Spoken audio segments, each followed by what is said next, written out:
오늘 열왕기 하 18장 말씀입니다. 13절에서 오늘 25절까지 말씀 읽도록 하겠습니다. 시작. 히스기야 왕 제14년에 아수르의 왕 사네립이 올라와서 유다 모든 견고한 성읍들을 쳐서 점령하며 유다의 왕 히스기야가 라기스로 사람을 보내어 아수르 왕에게 이르되 내가 범죄하였나이다. 나를 떠나 돌아가소서. 왕이 내게 지으시는 것을 내가 당하리이다 하였더니 아수르 왕이 곧 은 300달란트와 금 30달란트를 정하여 유다 왕 히스기야에게 내게 한지라. 히스기야가 이에 여호와의 성전과 왕궁 곳간에 있는 은을 다 주었고 또 그때 유다 왕 히스기야가 여호와의 성전 문의 금과 자기가 모든 기둥에 입힌 금을 벗겨 모두 아수르 왕에게 주었더라. 아수르 왕이 다르단과 랍사리스와 랍사게로 하여금 대군을 거느리고 라기스에서부터 예루살렘으로 가서 히스기야 왕을 치게 하며 그들이 예루살렘으로 올라가니라. 그들이 올라가서 윗못 수도 곁 곧 세탁자의 밭에 있는 큰 길에 이르러 서니라. 그들이 왕을 부르매 힐기야의 아들로서 왕궁의 책임자인 엘리야김과 서기관 셈나와 아삽의 아들 사관 요아가 그에게 나아가니 랍사게가 그들에게 이르되 너희는 히스기야에게 말하라. 대왕 아수르의 왕의 말씀이 내가 의뢰하는 이 의뢰가 무엇이냐. 내가 싸울 만한 계교와 용력이 있다고 한다마는 이는 입에 붙은 말뿐이라. 내가 이제 누구를 의뢰하고 나를 반역하였느냐. 이제 내가 너를 위하여 저 상한 갈대 지팡이 애굽을 의뢰하도다. 사람이 그것을 의지하면 그의 손에 찔려 들어갈지라. 애굽의 왕 바로는 그에게 의뢰하는 모든 자에게 이와 같으리라. 너희가 내게 이르기를 우리는 우리 하나님 여호와를 의뢰하노라 하리라마는 히스기야가 그들의 산당들과 제단을 제거하고 유다와 예루살렘 사람에게 명령하기를 예루살렘 이 제단 앞에서만 예배하라 하지 아니하였느냐 하셨나니 청하건대 이제 너는 내 주 아수르 왕과 내기하라. 내가 만일 말을 탈 사람을 낼 수 있다면 나는 내게 말 2,000마리를 주리라. 내가 어찌 내 주의 신하 중 지극히 작은 지위가 난 사람인들 물리치며 애굽을 의뢰하고 그 병거와 기병을 얻을 듯하냐. 내가 어찌 여호와의 뜻이 아니고야 이제 이곳을 멸하러 올라왔겠느냐. 여호와께서 전에 내게 이르시기를 이 땅으로 올라와서 쳐서 멸하라 하셨느니라 하는지라. 아멘. 히스기야 왕은 정말 과감한 개혁 조치를 취했습니다. 그야말로 나라 전체 분위기가 일신되었겠죠. 그래서 하나님께서 정말 많은 축복을 해주셨습니다. 그러나 오늘 뜻밖의 또 복병을 만나죠. 좋은 믿음을 가졌는데 하나님의 뜻에 합당한 삶을 살기 위해서 그렇게 결단하고 그렇게 애를 쓰고 살고 있는데 그런데도 불구하고 우리에게는 뜻밖의 고난들이 온다는 것입니다. 일평생 형통한 삶이란 어떤 삶일까요? 고난 없는 삶이 아니에요. 하나님과 함께하는 삶이지만 그러나 예상치 못했던 고난, 뜻밖의 환난을 만난다는 것입니다. 왜 하나님께서는 잘 믿는 사람에게 그런 걸 허락하실까요? 믿음을 빚어가시는, 믿음을 테스트하는 하나님의 의도가 있다는 것입니다. 그리고 믿음은 어떤 때 테스트를 받습니까? 하나님은 우리의 믿음을 어떻게 시험하십니까? 두 가지예요. 하나는 축복이고 하나는 환난입니다. 하나는 형통함이고 하나는 고난이에요. 둘 다 통과해야 합니다. 그러나 우리의 믿음은 축복을 받아도 쉽게 변질이 되고 고난 앞에서도 뜻밖의 쉽게 허물어지는 것을 경험합니다. 축복을 받으면 믿음이 더 좋아지면 얼마나 좋겠습니까? 하나님께서 축복을 해주셨는데 그렇게 그냥 믿음이 점점 더 좋아지면 더할 나위가 없겠지만 어디 그게 말처럼 쉽습니까?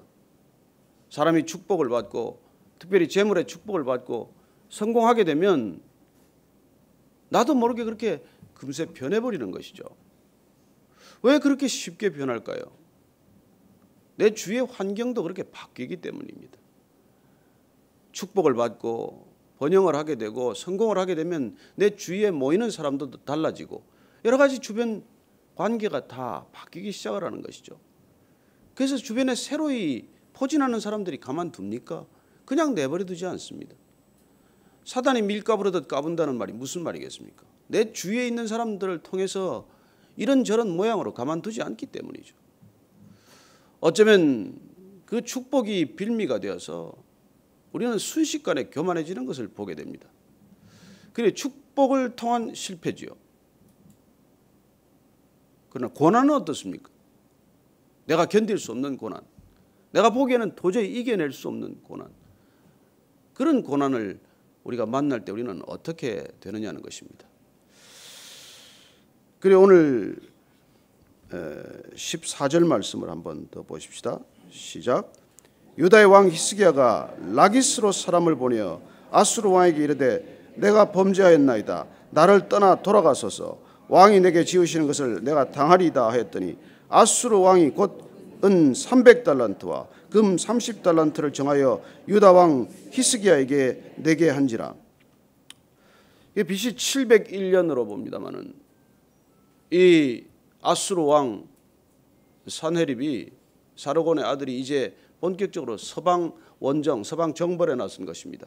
페니키아를 함락했고 그리고 곳곳에 함락을 당하는 그런 이게 전쟁의 소식이 들려옵니다. 그래 이미 북이스라엘을 멸망시킨 아수르죠. 남유다를 호시탐탐 노리고 있는 아수르입니다. 이미 블레셀의 여러 지방들도 다 함락이 되었어요.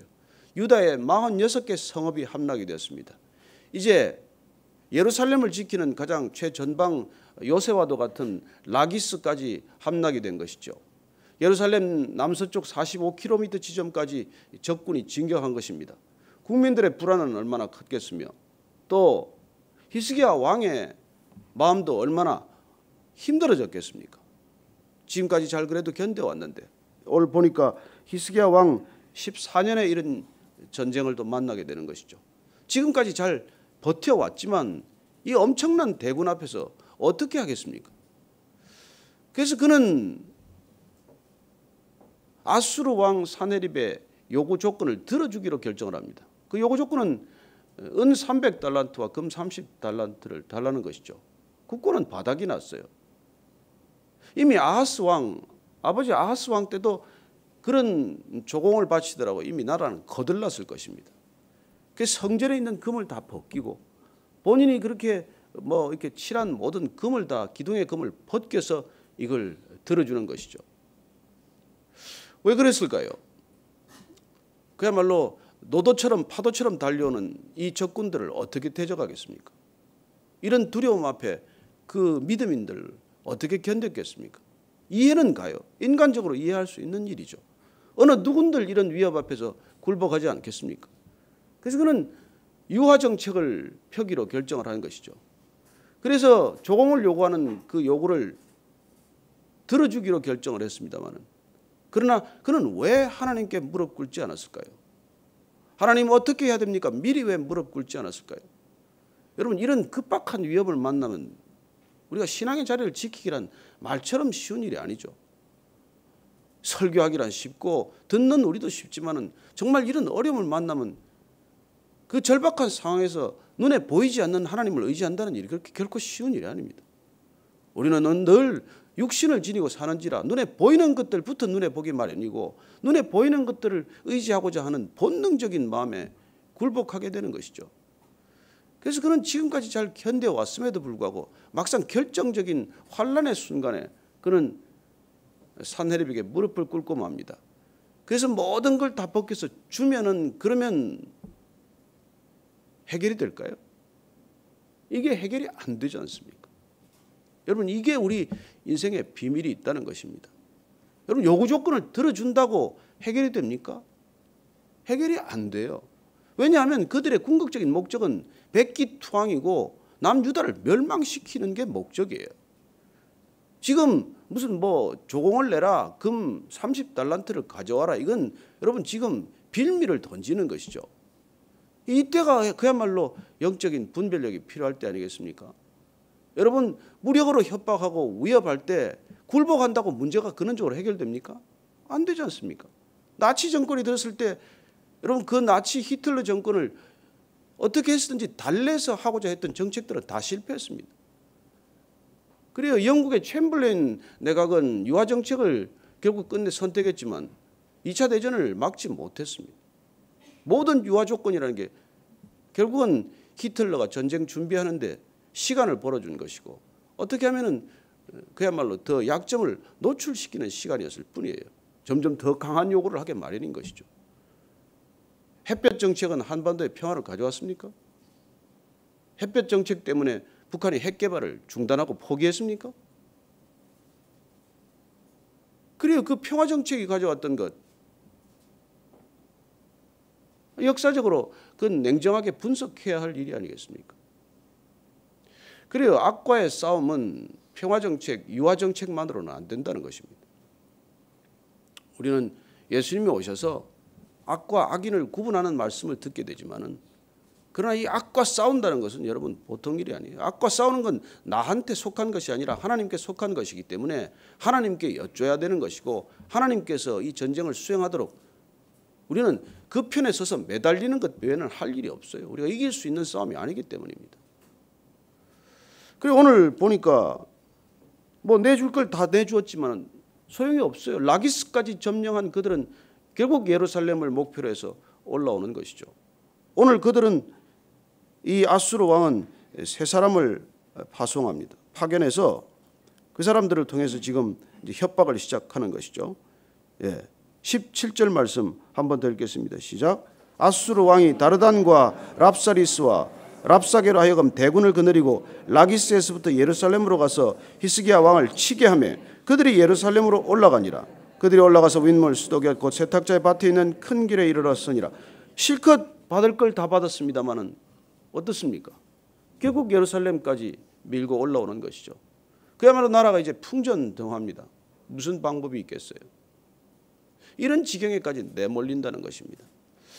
저는 여러분들이 이런 우리가 대적해야 할 적과 대적할 때, 단호하게 맞서야 할 때 결국 굴복하지 말아야 할 때가 있다는 것, 이걸 잘 우리가 분별해야 한다는 것이죠. 옛날에 여러분 전도할 때 이런 사람들이 있습니다. 오늘 뭐 남자들 특히 전도할 때 오늘 한 잔만 마시면 내가 교회 따라가 줄게. 여러분 그 말에 속아가지고 술 한 잔 같이 먹고 교회 올 줄 아세요? 안 옵니다. 안 옵니다. 내 신앙만 허물어진 것이죠. 우리는 그런 비슷한 일들을 많이 겪습니다. 조건을 내거는 믿음, 그런 믿음 사실 믿음도 아니죠. 그리고 우리가 단호해야 할 때 단호하지 못하면 결국 한 걸음 한 걸음 밀리기 시작하는 것이죠. 마치 낙타가 천막 속에 들어올 때 머리부터 들이밀고 한 걸음 한 걸음 걸어 들어오듯이 그렇게 안방까지 내줘야 하는 일이 생긴다는 것입니다. 여러분 오늘 이 말씀은 보니까 다르단, 랍사리스, 이건 사람 이름이 아닙니다. 랍사게. 이게 보니까 다 직책 이름들이에요. 다르단은 그 당시에 이 아수르 쪽에 장관직을 말하는 것이고, 랍사리스는 환관장, 그러니까 수석 내시의 직함이고, 그리고 랍사게는 술 맡은 관원장의 직함이에요. 이 세 사람들을 보낸 것이죠. 근데 이 세 사람들이 직책은 이렇지만은 때로는 원정군의 사령관을 맡기도 했고, 그리고 협상의 주역으로 나서기도 했다는 것입니다. 왕의 신임이 그만큼 두터웠기 때문이겠죠. 이 사람들이 나와서 이제 협박을 시작하는 것입니다. 자, 이들이 나오니까 여기서도 세 사람이 나갑니다. 힐기야의 아들 왕궁 책임자 엘리야김, 그렇죠. 그가 수석 대표겠죠. 서기관 셈나, 그리고 아삽의 아들 사관, 역사를 기록하는 사관 요아가 함께 나아갑니다. 이때 랍사게라는 사람, 랍사게 직분을 가진 사람들이 뭐라고 말합니까? 19절 말씀 한번 읽습니다. 시작. 랍사게가 그들에게 이르되 너희는 히스기야에게 말하라. 대왕 아수르 왕의 말씀이 내가 의뢰하는 이 의뢰가 무엇이냐. 그리고 지금까지 잘 견뎠어요. 항복하라는 말에 아직까지 항복하지 않았습니다. 끝까지 항복하지 말았어야 할 싸움 아닙니까? 자, 그때 말이죠. 아수르 왕이 묻습니다. 내가 의뢰하는 이 의뢰가 무엇이냐. 여기 의뢰라고 하는 것은 신뢰, 소망이라고 하는 뜻을 가진 그런 말이에요. 넌 도대체 뭘 믿고 내가 항복하지 않느냐 이 말이에요. 넌 도대체 뭘 믿고 지금까지 버티고 있냐는 것입니다. 여러분들이나 제가 끝까지 버티면 이런 말을 듣게 되죠. 넌 도대체 뭘 믿고 지금 버티고 있냐. 여러분 이게 궁금해져야 돼요. 저 사람 뭐 때문에 저렇게 버티고 있나. 뭘 믿고 견디나. 저는 여러분들이 하나님을 믿고 끝까지 견딜 수 있게 되기를 바랍니다. 여러분 이게 우리 신앙의 힘이에요. 세상은 이 이유를 모릅니다. 뭘 믿고 견디냐는 것이죠. 내가 뭘 믿고 그렇게 버틸 수 있냐는 것입니다. 저는 여러분들이 여러분들 육신의 힘을 믿고 버티는 것이 아니라 하나님의 힘을 믿고 버틸 수 있게 되길 바랍니다. 여러분, 우리 신앙은 뭘 믿느냐 싸움 아닙니까? 뭘 믿고 버티느냐 하는 것이죠. 세상은 자기 힘이 없으면 굴복합니다. 자기 힘을 믿고 끝까지 버티는 사람은 있지만, 그러나 우리는 하나님의 힘을 믿고 끝까지 견딜 수 있고 버틸 수 있는 사람들이라는 것입니다. 여러분, 그게 우리의 믿음 아닙니까? 그냥 상황이 불리하면 금방 포기하고 내버리는 일입니까? 아니지 않습니까? 끝까지 우리가 견딜 수 있는 것은 나를 의뢰하지 않기 때문이고 하나님을 신뢰하기 때문에 우리는 끝까지 견딜 수 있다는 것입니다. 그래야 하나님을 믿는 믿음이란 그분의 능력을 믿는 것이지 내 능력을 믿는 게 아니지 않습니까? 나야 뭐 바람 앞에 등불과 같고 그야말로 한여름 대학볕 때 말라버리는 풀과 같은 존재지만, 해가 뜨면 안개처럼 사라지는 그런 미약한 존재지만은, 그러나 하나님은 영영이 살아계신 분이고 어제나 오늘이나 변함이 없는 분이고 영원에서 영원까지 계신 분이기 때문에 그분을 의지하고 우리는 견디고 버티는 거예요. 여러분, 죽는 날까지 그렇게 버티게 되기를 축원합니다. 중간에 포기하지 마십시오. 끝나도 끝난 것 아닙니다. 하나님이 끝내시지 않으면 끝난 거 아닙니다. 협박은 계속됩니다. 랍삭의 협박은 계속됩니다. 그래서 이제 뭐 너희들이 지금 하나님을 믿냐? 애굽을 믿냐? 뭘 너희들이 믿고 이러느냐? 계속해서 이제 협박을 하는 것이죠. 여러분, 이 랍삭이라는 사람이 이 유대말로 지금 히브리 말로 이걸 하고 있어요. 대단히 심리전에 능한 사람입니다. 이 사람은 뭘 찔러야 적을 그야말로 약화시킬 수 있는지를 정확히 아는 사람이에요. 어떻게 보면 나치 정권의 공보장관을 지냈던 괴벨스와도 같은 사람이에요. 그 사람도 사람의 심리를 정확히 아는 것이죠. 여러분, 적과 싸울 때 가장 중요한 것은 지도자와 백성들을 분리시키는 일입니다.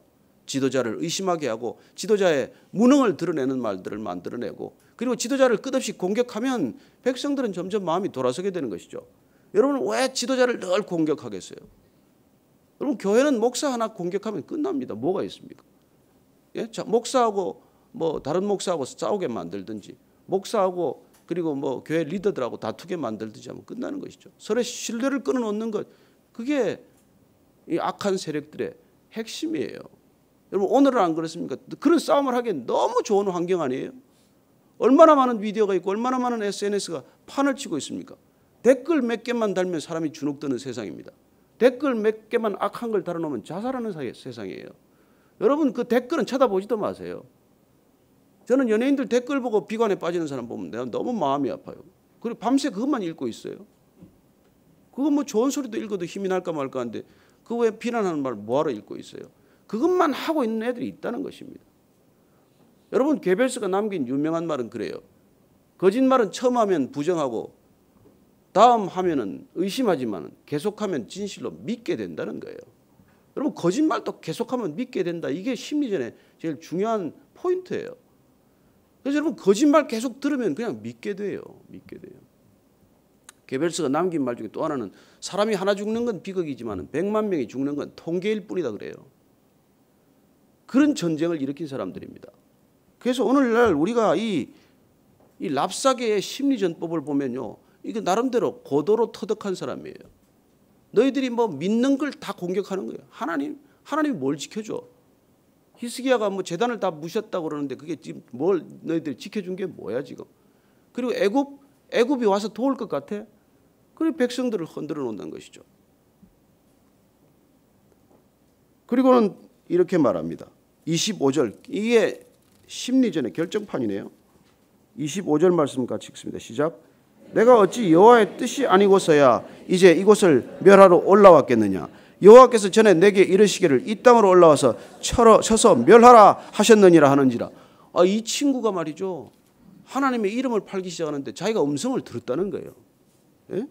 자기가 음성을 듣었는데 내가 하나님의 뜻이 아니고서 어떻게 여기 왔겠냐? 하나님이 나한테 말씀하시기를 너희들을 쳐서 멸하라, 멸망시키라고 말씀하셨다는 거예요. 여러분, 사실일까요? 하나님의 음성입니다. 하나님의 말씀입니다. 여러분, 여기 속지 마십시오. 여러분, 기록된 말씀 위에 일단 의심해야 합니다. 여러분, 이렇게 마지막에 접근한 거 아니에요? 내가 하나님의 음성을 들었다는 거예요. 여러분, 하나님 음성 못 듣는 사람의 가장 큰 컴플렉스가 뭘까요? 하나님 음성 들었다는 사람 앞에 쪼는 거예요. 여러분 그렇게 쫄 일이 아니라 성경 읽으십시오. 이미 기록된 말씀이라도 알고 있으면 하나님께서 말씀해 주실 것입니다.